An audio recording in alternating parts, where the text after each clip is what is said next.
इसमें किसी ने किसी से नफरत नहीं की। मैंने अपनी आंखों से देखा है, लाखों लोग चले हैं।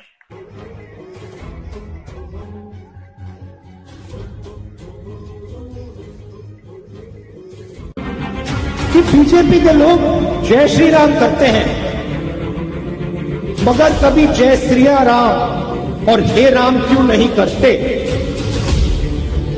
सियावर रामचंद्र की, सियावर रामचंद्र की जय सिया राम। कुत्ते को किसी ने नहीं मारा, किसी ने नहीं मारा। इसमें गाय भी आई, भैंस भी आए, सुअर भी आए, तो सब जानवर आए, सब लोग आए और यहां पे कोई नफरत नहीं थी। चाइना के बारे में एक सवाल नहीं पूछा जाएगा। जो हमारे जवानों को अरुणाचल प्रदेश में पीट रहे हैं, मैंने कहा हिंदुस्तान की प्रेस मुझसे इनके बारे में एक सवाल नहीं पूछेगी। तवांग में भारतीय जवानों ने चीनी सैनिकों की पिटाई की। झड़प में 20 से ज्यादा चीनी सैनिक जख्मी हो गए। राजस्थान में चला हूं रोज 23-24 किलोमीटर। मैं विश्वास के साथ कह सकता हूं कि ये सड़कें भारत जोड़ो यात्रा के ऐलान के पहले से यही थी, हालत में थे। ऐसा नहीं दिखता था कि रातों रात काम हुआ है। यहां वहां सफाई हुआ होगा, पर टार और बिट्यूमेंट जो है, खड्डे नहीं दिखाई दिए। पांचवा बड़ा झूठ परोसा गया कि भारत जोड़ो यात्रा में पाकिस्तान जिंदाबाद के नारे लगे। वो झूठ भी पर्दाफाश हुआ। हमने FIR भी करी उन लोगों के खिलाफ, क्योंकि ये बताना जरूरी था कि कांग्रेस जिंदाबाद को तोड़ मरोड़ कर IT सेल ने पाकिस्तान जिंदाबाद बनाकर प्रस्तुत किया था। जो मैंने सुना ये लाइव चल रहा था और लाइव में ये ट्वीट भी करते रहते हैं, पूरा ट्वीट कर दिया। इसमें जो असली बात है, ये पाकिस्तान के नारे कौन लगाएगा? कांग्रेस पार्टी लगाएगी। बिल्कुल, जो डिस्टर्ब करना चाहती है वो लगाएगी।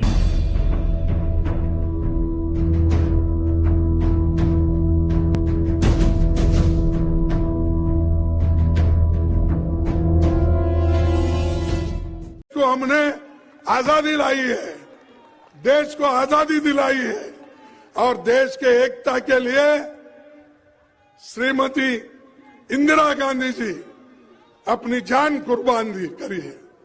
राजीव गांधी जी अपने जान दिए हैं इस देश के एकता के लिए। तो ये सब हमने किया, हमने अपनी जान दी, हमारे पार्टी के नेताओं ने जान दिया। तुम क्या किए? आपके घर में कोई देश के लिए कुत्ता तो मरा है क्या? कोई तो कुर्बानी दी है। हर युग में इतिहास को जानने का, इतिहास को जीने का प्रयास आवश्यक होता है। उस समय हम थे या नहीं थे, हमारे कुत्ते भी थे या नहीं थे, औरों के कुत्ते हो सकते हैं।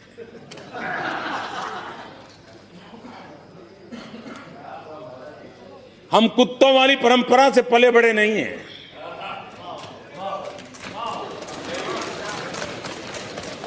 लेकिन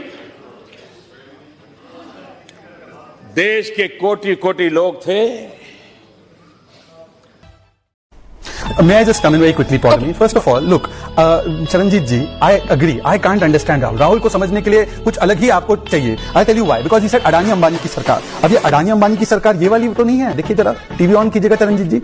अशोक गहलोत जी ने तो अडानी जी को वेलकम दिया, रेड कारपेट वेलकम दिया, प्रशंसा की. 1,68,000 करोड़ का इन्वेस्टमेंट अडानी और अंबानी का लिया. महाराष्ट्र में आपकी जब सरकार थी तो दिल्ली पोर्ट एलोकेट किया था. यूपीए की सरकार में एसईजेड और लोन दिया था. और अब बोल रहे अडानी अंबानी की सरकार, मतलब कि राजस्थान की सरकार अडानी अंबानी वाली सरकार है. बेटा सर कुछ नहीं होता. अगर ऐसा है तो प्लीज टेल अशोक गहलोत के immediately must cancel all projects of Adani Ambani or else apologize for berating the private sector of this country. Secondly, I want to ask you that unemployment and yuva and berozgari, Rajasthan the berozgari is about 20% for the last 1 year. In Gujarat it is 1.5%. Both are agal-bagal ke states, and today the 10th paper has been leaked. In Rajasthan RPSC second grade paper has been leaked. 10th paper. What is happening to the youth of Rajasthan? They are coming to Delhi, Lucknow, everywhere searching for Rahul Gandhi. कि राहुल जी वो वादे किए थे आप पूरा कीजिए. Paper after paper gets leaked in Rajasthan and you have the gall to speak about the youth of this country. What have you done for the youth of Rajasthan? Please tell us. See, basically Rahul ji was talking about the people whom he is meeting on the way, and those are basically the poor people. The poor people, the ground level people. They are not bothered about the divisive politics which they are trying to instill. But there are a set of people, maybe in the urban areas, who are influenced by what BJP is trying to, play, or whatever the media channels are trying to play. As far as the industrialist thing is concerned, he was trying to point on crony capitalism, which Shehzad would not understand, because in this country, everything is now a couple of industrialists, whether it is GAIL, or other PSUs, the Navratna companies, whether it is LIC, or whether it is airport, airlines, everything is going to couple of industrialists. That's what he tried to say. Which industrialists? Whole country. Which industrialists? Name them. जी जी नाम लो. आपने नाम क्यों नहीं लिया? राहुल जी ने तो बोला अडानी. वो दिल्ली पोर्ट किसको दिया? वो सोलर पावर प्लांट किसको दिया? 1,68,000 करोड़ राजस्थान में किसका आया? देखिए राजस्थान पे आ रहा हूँ. राजस्थान में आपकी बुद्धि ठीक करने के लिए आ रहा हूँ. राजस्थान में कि अगर राजस्थान के अंदर 50 उद्योगपतियों को काम दिया है. ये कौन सी मीटिंग है? तो मुझे नहीं बुलाते. ये 50 दिख रहा है आपको? आगे सवाल बड़ी बात नहीं है. 50 दिख रहे हैं. प्लानिंग करते आपका लगता है कच्चा खिलाड़ी